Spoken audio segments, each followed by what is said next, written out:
ನಮಸ್ಕಾರ. First tube ನ ಮತ್ತೊಂದು ವಿಡಿಯೋಗೆ ಸ್ವಾಗತ. ಜಾಗತಿಕ ಭೌಗೋಳಿಕ ರಾಜಕಾರಣ ಅಂದ್ರೆ ಜಿಯೋ ಪೊಲಿಟಿಕ್ಸ್ ನಲ್ಲಿ ಪ್ರತಿದಿನವೂ ಏನಾದ್ರೂ ಒಂದು ಮಹತ್ವದ ಬೆಳವಣಿಗೆಗಳು ನಡೀತಾನೆ ಇರುತ್ತೆ.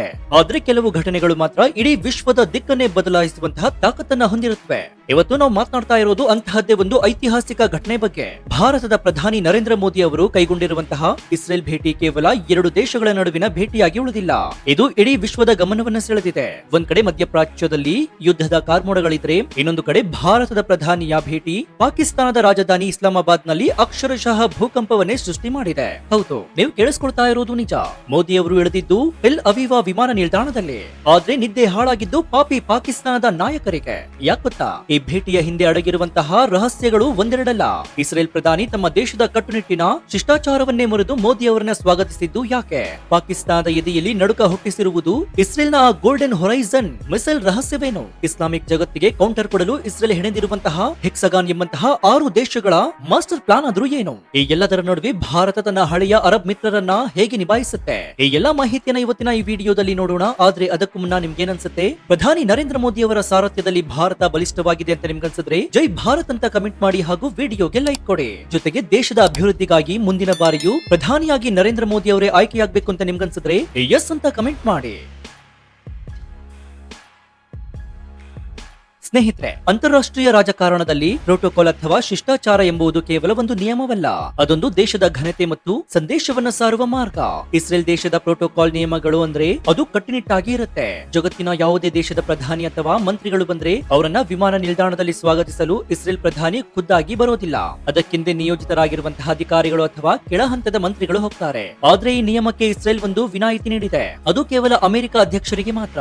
ಅಮೆರಿಕವು ಇಸ್ರೇಲ್ನ ಅತಿ ದೊಡ್ಡ ರಕ್ಷಕ ಮತ್ತು ಮಿತ್ರ ರಾಷ್ಟ್ರ ಿರೋದ್ರಿಂದ ಅಮೆರಿಕದ ಅಧ್ಯಕ್ಷರು ಬಂದ್ರೆ ಮಾತ್ರ ಇಸ್ರೇಲ್ ಪ್ರಧಾನಿ ವಿಮಾನ ನಿಲ್ದಾಣಕ್ಕೆ ಓಡೋಡಿ ಬಂದು ಸ್ವಾಗತ ಮಾಡ್ತಾರೆ. ಇದು ದಶಕಗಳಿಂದ ನಡೆದುಕೊಂಡು ಬಂದಿರುವಂತಹ ಸಂಪ್ರದಾಯ. ಆದ್ರೆ ಈಗೇನಾಗಿದೆ ಗೊತ್ತಾ? ಪ್ರಧಾನಿ ನರೇಂದ್ರ ಮೋದಿ ಅವರು ಇಸ್ರೇಲ್ಗೆ ಬಂದಿಳಿದಾಗ ಇಸ್ರೇಲ್ ಪ್ರಧಾನಿ ಬೆಂಜಮಿನ್ ನ್ಯಾತನ್ಯಾಹು ಅವರು ತಮ್ಮ ದೇಶದ ಈ ಕಟ್ಟುನಿಟ್ಟಿನ ಪ್ರೋಟೋಕಾಲ್ ಅನ್ನ ಬದಿಗಿಟ್ಟಿದ್ದಾರೆ. ಸ್ವತಃ ವಿಮಾನ ನಿಲ್ದಾಣಕ್ಕೆ ಹಾಜರಾಗಿ ಮೋದಿ ಅವರನ್ನ ಅಪ್ಪಿಕೊಂಡು ಕೆಂಪು ಹಾಸಿಗೆಯನ್ನ ಹಾಸಿ ಸ್ವಾಗತವನ್ನ ಕೋರಿದ್ದಾರೆ. ನೆನಪಿರಲಿ, 2017ರಲ್ಲಿ ಮೋದಿ ಅವರು ಮೊದಲ ಬಾರಿಗೆ ಇಸ್ರೇಲ್ಗೆ ಭೇಟಿ ನೀಡಿದಾಗಲೂ ನೇತನ್ಯಾಹು ಅವರು ಇದೇ ರೀತಿ ಪ್ರೋಟೋಕಾಲ್ ಅನ್ನ ಮುರಿದಿದ್ರು. ಇದರ ಅರ್ಥವೇನು? ಇದು ಕೇವಲ ಇಬ್ಬರು ನಾಯಕರ ನಡುವಿನ ಸ್ನೇಹವಷ್ಟೇ ಅಲ್ಲ. ಅಮೆರಿಕ ನಮಗೆ ಎಷ್ಟು ಮುಖ್ಯವೋ ಭಾರತ ಕೂಡ ನಮಗೆ ಅಷ್ಟೇ ಅತ್ಯಂತ ಪ್ರಮುಖ ಮಿತ್ರ ರಾಷ್ಟ್ರ ಅಂತ ಸಂದೇಶವನ್ನ ರವಾನಿಸ್ತಾ ಇದೆ ಇಸ್ರೇಲ್ ದೇಶ. ವಿಶೇಷವಾಗಿ ಇದನ್ನ ತನ್ನ ಶತ್ರು ರಾಷ್ಟ್ರಗಳಿಗೆ ಸಾರಿದೆ. ಒಂದ್ ಕಾಲದಲ್ಲಿ ಪ್ಯಾಲೆಸ್ತೈನ್ ವಿಚಾರದಲ್ಲಿ ಅಂತರ ಕಾಯ್ದುಕೊಳ್ತಾ ಇದ್ದಂತಹ ಭಾರತ ಇವತ್ತು ಇಸ್ರೇಲ್ನ ಆಪ್ತ ಮಿತ್ರನಾಗಿ ಹೊರಹೊಮ್ಮಿರುವುದು ಜಾಗತಿಕ ವೇದಿಕೆಯಲ್ಲಿ ದೊಡ್ಡ ಸಂಚಲನವನ್ನ ಮೂಡಿಸಿದೆ. ಈಗ ಸರಿ ವಿಚಾರಕ್ಕೆ ಬರೋದಾದ್ರೆ, ಮೋದಿ ನೇತನ್ಯಾಹು ಅಪ್ಪಿಕೊಂಡ್ರೆ ಪಾಕಿಸ್ತಾನಕ್ಕೆ ಯಾಕೆ ಉರಿ? ಯಾಕೆ ಪಾಕಿಸ್ತಾನದ ಮೀಡಿಯಾಗಳಲ್ಲಿ ಹಗಲಿರುಳು ಇದೇ ಸುದ್ದಿ ಚರ್ಚೆಯಾಗ್ತಾ ಇದೆ? ಇದಕ್ಕೆ ಮುಖ್ಯ ಕಾರಣ ಉಭಯ ದೇಶಗಳ ನಡುವೆ ನಡೀತಾ ಇರುವ ರಕ್ಷಣಾ ಒಪ್ಪಂದಗಳು. ಅದರಲ್ಲಿಯೂ ವಿಶೇಷವಾಗಿ ಇಸ್ರೇಲ್ನ ಬಳಿ ಇರುವಂತಹ ಒಂದು ಬ್ರಹ್ಮಾಸ್ತ್ರ, ಅದೇ ಗೋಲ್ಡನ್ ಹೊರೈಸನ್ ಮಿಸೈಲ್ ಅಥವಾ ಕ್ಷಿಪಣಿ. ಏನಿದು ಗೋಲ್ಡನ್ ಹೊರೈಸನ್? ಇದೊಂದು ಅತ್ಯಾಧುನಿಕ ನಿಖರ ದಾಳಿ ಮಾಡುವಂತಹ ಮತ್ತು ಶತ್ರುಗಳ ರಾಡರ್ಗೆ ಸುಲಭವಾಗಿ ಸಿಕ್ಕಿ ಬೀಳದ ಬ್ಯಾಲಿಸ್ಟಿಕ್ ಕ್ಷಿಪಣಿಯಾಗಿದೆ. ಇದರ ಸಾಮರ್ಥ್ಯ ಎಷ್ಟು ಗೊತ್ತಾ? ಬರೋಬ್ಬರಿ 2000 ಕಿಲೋಮೀಟರ್. ಇತ್ತೀಚೆಗಷ್ಟೇ ಇಸ್ರೇಲ್ ತನ್ನ ನೆಲದಿಂದಲೇ ಈ ಮಿಸೈಲ್ ಬಳಸಿ ಸಾವಿರಾರು ಕಿಲೋಮೀಟರ್ ದೂರದಲ್ಲಿರುವಂತಹ ಕತಾರ್ ಮೇಲೆ ಗುರಿಯಿಟ್ಟು ದಾಳಿ ಮಾಡಿತ್ತು. ಕತಾರ್ನಲ್ಲಿ ಕುಳಿತು ಇಸ್ರೇಲ್ ವಿರುದ್ಧ ಕತ್ತಿ ಮಸೀತಾ ಇದ್ದವರಿಗೆ ಇದು ದೊಡ್ಡ ಎಚ್ಚರಿಕೆಯ ಗಂಟೆಯಾಗಿತ್ತು. ಈಗ ಪಾಕಿಸ್ತಾನದ ಭಯ ಏನ್ ಗೊತ್ತಾ?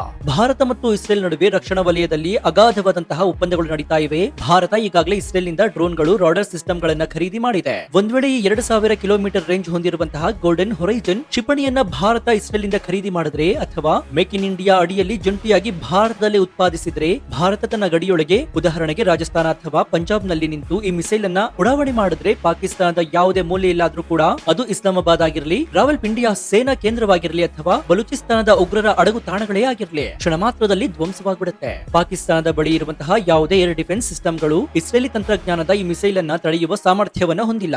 ಇದೇ ಕಾರಣಕ್ಕೆ ಪಾಕಿಸ್ತಾನದ ಸೇನಾ ಮುಖ್ಯಸ್ಥರು ಮತ್ತು ರಾಜಕಾರಣಿಗಳು ಬೆವರ್ತಾ ಇದ್ದಾರೆ. ತಂತ್ರಜ್ಞಾನದಲ್ಲಿ ನೂರಾರು ವರ್ಷ ಮುಂದಿರುವಂತಹ ಇಸ್ರೇಲ್ನ ಶಕ್ತಿ ಭಾರತದ ಸೇನಾ ಬಲದ ಜೊತೆ ಸೇರಿದ್ರೆ ಪಾಕಿಸ್ತಾನಕ್ಕೆ ಉಳಿಗಾಲ ಇಲ್ಲ ಎಂಬುದು ಅವರಿಗೆ ಸ್ಪಷ್ಟವಾಗಿ ತಿಳಿದಿದೆ. ಇನ್ನು ಭಾರತ ಇಸ್ರೇಲ್ ದೋಸ್ತಿಯನ್ನ ಜಗತ್ತು ಅಚ್ಚರಿಯಿಂದ ನೋಡ್ತಾ ಇದ್ರೆ, ಪಾಕಿಸ್ತಾನ ಮಾತ್ರ ಹತಾಶೆಯಿಂದ ಒದ್ದಾಡ್ತಾ ಇದೆ. ತಮ್ಮ ಆರ್ಥಿಕತೆ ಪಾತಾಳಕ್ಕೆ ಕುಸಿತಾ ಇದೆ. ತಿನ್ನಲು ಹಿಟ್ಟಿಲ್ಲ ಎಂಬುದು ಅವರಿಗೆ ಮರೆತು ಹೋಗಿದೆ. ಆದ್ರೆ ಭಾರತದ ಯಶಸ್ಸು ಮಾತ್ರ ಅವರನ್ನ ಸುಡ್ತಾ ಇದೆ. ಇದರ ಪರಿಣಾಮ ಪಾಕಿಸ್ತಾನದ ಸಂಸತ್ನಲ್ಲಿ ಪ್ರತಿಧ್ವನಿಸ್ತಾ ಇದೆ.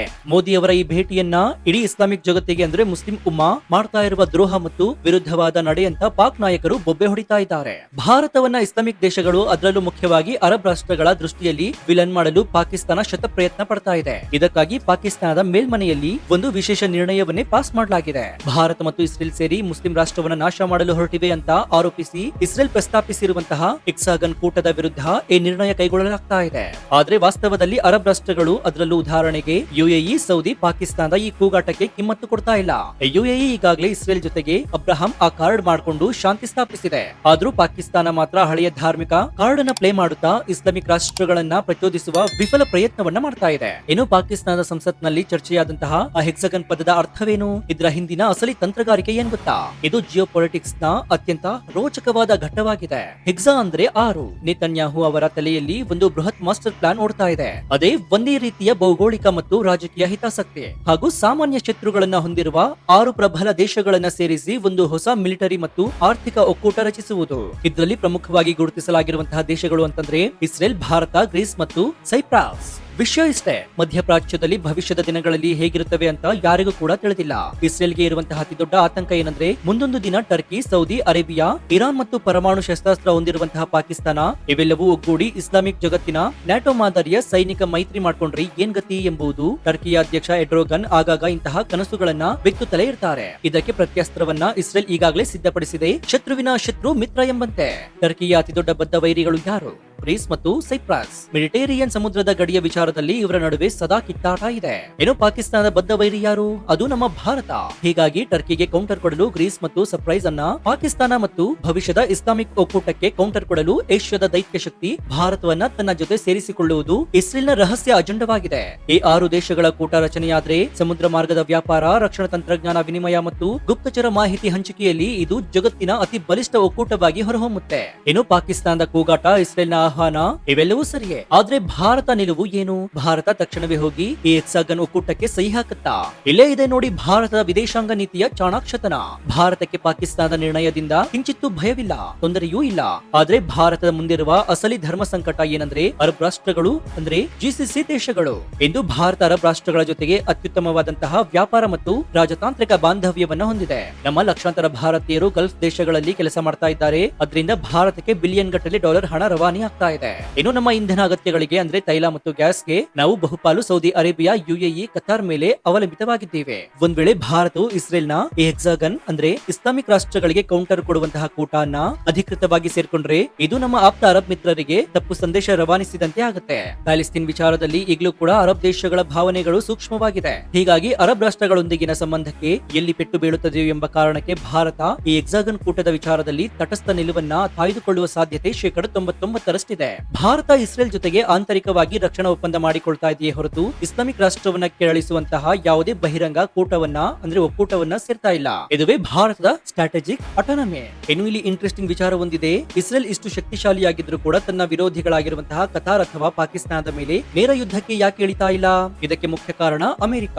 ಹೌದು, ಉಗ್ರರಿಗೆ ಆಶ್ರಯ ನೀಡುವಂತಹ ಕತಾರ್ ಮೇಲೆ ಹಿಂದೆ ಇಸ್ರೇಲ್ ದಾಳಿ ಮಾಡಿದಾಗ ಅಮೆರಿಕದ ಆಗಿನ ಅಧ್ಯಕ್ಷ ಡೊನಾಲ್ಡ್ ಟ್ರಂಪ್ ನೇರವಾಗಿ ಮಧ್ಯಪ್ರವೇಶ ಮಾಡಿದ್ರು. ಟ್ರಂಪ್ ಇಸ್ರೇಲ್ ಮೇಲೆಯೇ ವಿಪರೀತ ಒತ್ತಡವನ್ನ ಹೇರಿ ನೇತನ್ಯಾಹು ಅವರು ಕತಾರ್ ಬಳಿ ಕ್ಷಮೆ ಕೇಳುವಂತೆ ಮತ್ತು ದಾಳಿ ನಿಲ್ಲಿಸುವಂತೆ ಮಾಡಿದ್ರು. ಅಂದ್ರೆ ಕತಾರ್ ಆಗಿರ್ಲಿ ಅಥವಾ ಪಾಕಿಸ್ತಾನವೇ ಆಗಿರ್ಲಿ, ಈ ದೇಶಗಳು ಅಮೆರಿಕದ ಅಡಿಯಾಳುಗಳಾಗಿ ಅಮೆರಿಕವನ್ನ ಓಲೈಕೆ ಮಾಡುವ ಮೂಲಕವೇ ಇಸ್ರೇಲ್ನ ನೇರ ದಾಳಿಯಿಂದ ಬಚಾವಾಗುತ್ತಾ ಬಂದಿವೆ. ಪಾಕಿಸ್ತಾನ ತನ್ನ ನೆಲವನ್ನ ಅಮೆರಿಕ ಸೇನೆಗೆ ಬಳಸಿಕೊಳ್ಳಲು ಬಿಡ್ತಾ ಇದೆ. ಬದಲಿಗೆ ಅಮೆರಿಕ ಪಾಕಿಸ್ತಾನವನ್ನ ಅಂತಾರಾಷ್ಟ್ರೀಯ ಮಟ್ಟದಲ್ಲಿ ರಕ್ಷಿಸ್ತಾ ಇದೆ. ಆದ್ರೆ ಜಾಗತಿಕ ರಾಜಕಾರಣ ಈಗ ಬದಲಾಗಿದೆ. ಅಮೆರಿಕದ ಈ ರಕ್ಷಣಾ ಛತ್ರಿ ಪಾಕಿಸ್ತಾನವನ್ನ ಇನ್ನೆಷ್ಟು ದಿನ ಕಾಪಾಡುತ್ತೆ ಅಂತ ಕೂಡ ನಾವು ಕಾದ್ ನೋಡ್ಬೇಕಾಗುತ್ತೆ. ಸೊ ಒಟ್ಟಾರೆಯಾಗಿ ಹೇಳೋದಾದ್ರೆ ಪ್ರಧಾನಿ ನರೇಂದ್ರ ಮೋದಿ ಅವರ ಈ ಇಸ್ರೇಲ್ ಭೇಟಿಯು ಕೇವಲ ನವದೆಹಲಿ ಮತ್ತು ಟೆಲ್ ಅವೀವ್ ನಡುವಿನ ದ್ವಿಪಕ್ಷೀಯ ಸಂಬಂಧವನ್ನಷ್ಟೇ ಅಲ್ಲದೆ ಇದು ಇಡೀ ಇಸ್ಲಾಮಿಕ್ ಜಗತ್ತು ಮತ್ತು ಜಾಗತಿಕ ರಾಜಕಾರಣದಲ್ಲಿ ಒಂದು ದೊಡ್ಡ ಸಂಚಲನವನ್ನೇ ಸೃಷ್ಟಿ ಮಾಡಿದೆ.